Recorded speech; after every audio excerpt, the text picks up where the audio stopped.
Hi there, I'm Jen Anderson and welcome to the Study and Learning Centre Graduate Researcher Know-How series. This little workshop advises you to review your research goals on a regular basis. Before we begin, let's distinguish between goals, objectives and outcomes. Your goals are a general intention or plan to reach a future destination. They're usually a statement of purpose that is set within a particular time frame. That is, we give them a deadline for completion. There are long-term goals. For example, I intend to submit my thesis in 3.5 years.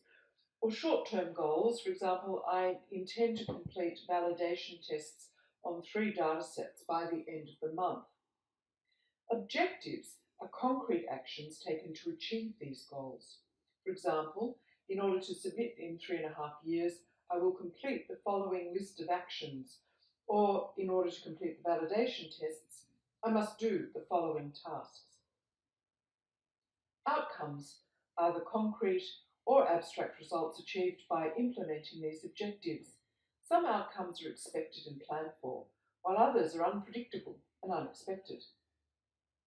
Therefore, outcomes may be closely related to the initial goal. For example, I found the results I expected, or not.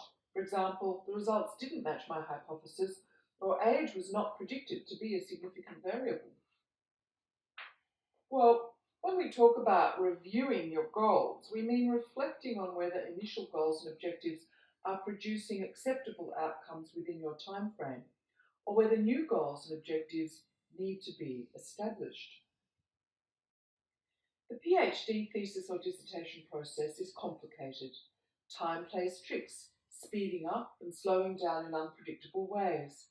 When I was writing my dissertation, for example, a week would go by when I felt as though I was writing 1 word an hour. But when I stopped to review what I'd done, I had managed to write 7,000 relatively good words.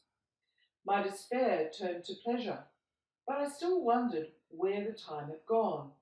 I felt as though I had not lived it. I had been caught in the thesis maze. What helped me out of the maze was the time I took to review where I was, what I had done, and what I needed to do next. Making a regular appointment to see my supervisor and present her with writing and an update on progress always cleared my head and forced me to review my goals. Review is actually a form of learning. By reflecting on what you've done, you start to realize how much you've learned and how your thinking has become deeper, more connected, more sophisticated.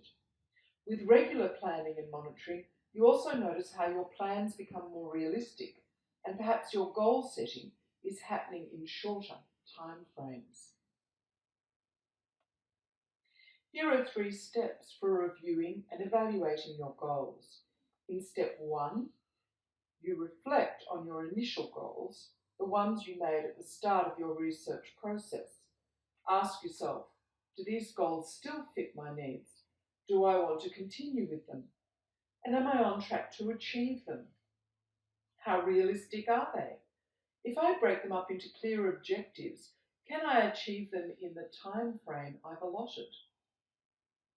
Step 2, think about what you want to accomplish next.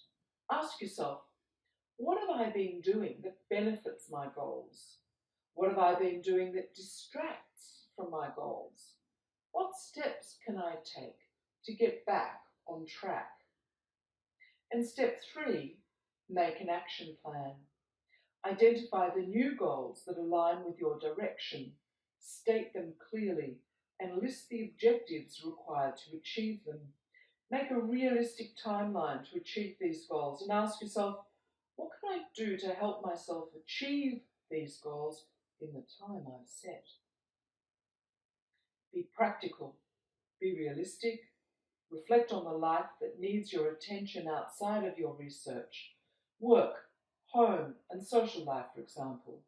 Reflect on your health and well-being and how you'll make sure to stay healthy. Incorporate these into your goals. Draw mind maps or diagrams that chart your goals. Do this as a regular habit, perhaps at the end of each week. Chart what you've done so far, what you're doing now, and what needs to happen next. Keep asking yourself, are my actions relevant, realistic, achievable in the time frame, and measurable? And are they pleasurable?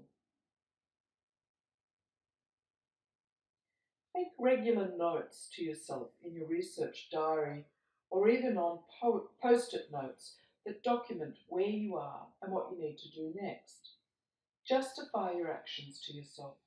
Try to come up with solutions or actions to address any issues you may have before you go and see your supervisor.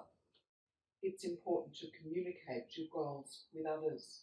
When you announce what you're planning to do, you actually hear yourself more clearly, and it helps to make the goal a reality. Further, when we share our goals with supervisors, colleagues, and friends, they often support us to achieve them. Share your mind maps with your supervisor so that they can see how you envisage spending your time. They may be able to give you invaluable advice.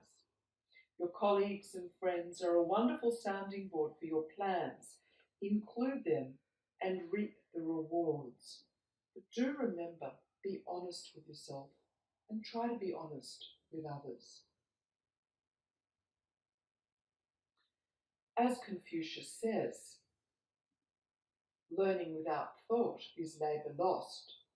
Thought without learning is perilous. Enjoy the trip. Cheers.